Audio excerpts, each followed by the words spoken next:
So, if you're like me, you are currently feeling the stress of the Webtoon contest crushing down on you. And even if you're not planning on entering, you may be wanting to make updates quicker for your readers. Even if you haven't started your comic yet, it's important to make the most of your time as well as keep people invested in your story. Here are some tips to help you along the way and hopefully spare you some hand pain.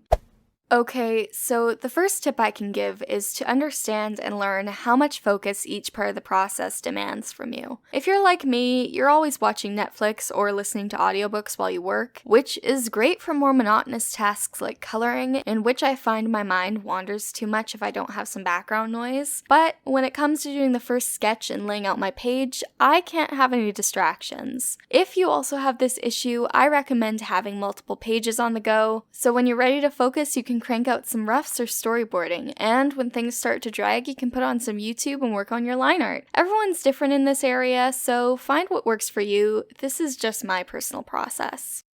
Another thing I recommend is that instead of trying to script out your action scenes, you go straight into storyboarding them. I don't do a ton of storyboard work before I jump into my vertical page, but my fight scenes are the exceptions. I find it a lot easier to write a few notes in my script about what will happen and where it will be inserted, and then jump straight into my traditional sketchbook to draw really small sketchy thumbnails and write the dialogue underneath. Action scenes tend to be super visual, so I find trying to write them in either script or novel format a bit counterintuitive for me.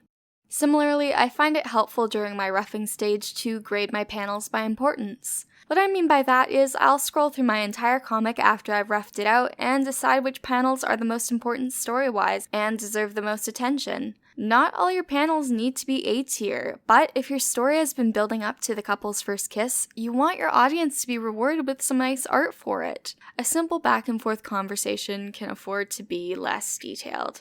You know your story, you'll know which panels will be the ones you want to nail. I also recommend cutting down on the amount of detail in your art style in general when you start a comic. A lot of us start out doing illustrations, so I know it seems a bit weird, but consider how much you can dumb it down and still be happy with it. You'll notice a lot of webcomic artists won't shade their characters fully, but instead will use gradients, or just go with the classic having flat colors and a little blush to liven up the skin. Think about it. I'm sure there are at least a few steps you can drop to save time.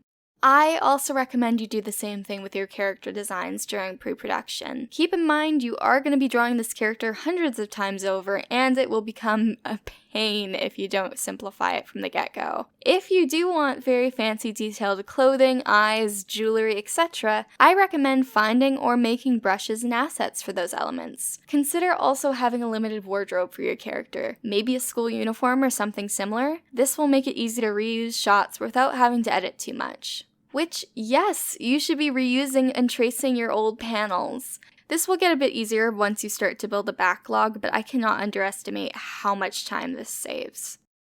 If you want to beforehand, you can also draw your characters' heads at different angles in a turnaround. This requires some prep work, but it can be really valuable. I may not recommend this if you haven't made a comic before or aren't super confident in your art style / skill level at the moment, since I found in making my comic, my skill level naturally shot up. Some of those assets you worked so hard on could become obsolete quickly, so if you suspect that may be the case for you, just save panels of your characters for later use, even if it's just for a guide. When you're making your comic, one thing you should definitely prioritize is character expression. A lot of the times you can actually get away with making your characters a bit less detailed so long as their expressions are clear and indicative of their mood. You don't necessarily need to go down the cartoon or anime route of stylization, but it's a good thing to make note of and try to implement where you can. It especially works well in scenes with comedic effect. Another thing I recommend everyone who uses the program take advantage of are Clip Studio Paint's vector layers. There's the obvious benefit of being able to quickly erase intersecting lines, but you can also tweak them using vector points. But specifically to comics, it makes it so you can easily grab and scale up your line art without losing quality. This will make it even easier to recycle character poses and panels, since if you can't use the entire drawing, you can copy-paste the line art and change parts of it, such as your character's clothing. Now, I know I've recommended a couple times just reusing your own work, however, did you know you could also just, trace?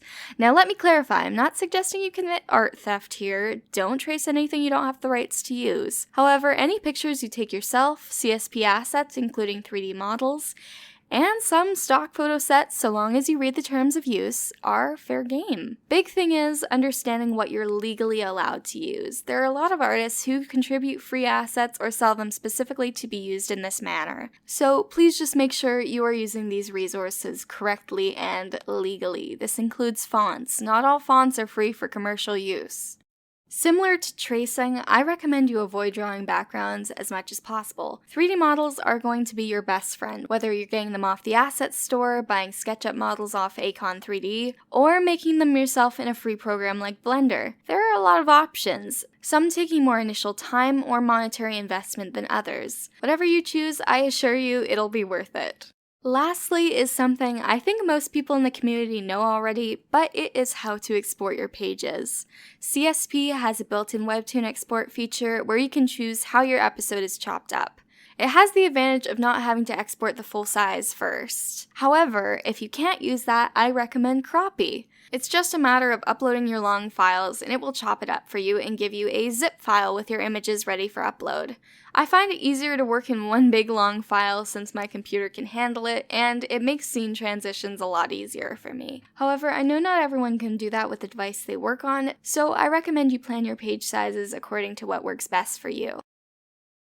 Okay, that is all the advice I have for you today. Please be sure to check out my comic Arcturus Rising on Webtoon. It's kind of like a mix of Sailor Moon and Harry Potter with a deep mystery bubbling underneath. And ships. Lots of ships.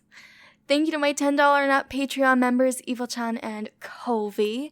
I love you guys so much, and I will see you soon. Bye!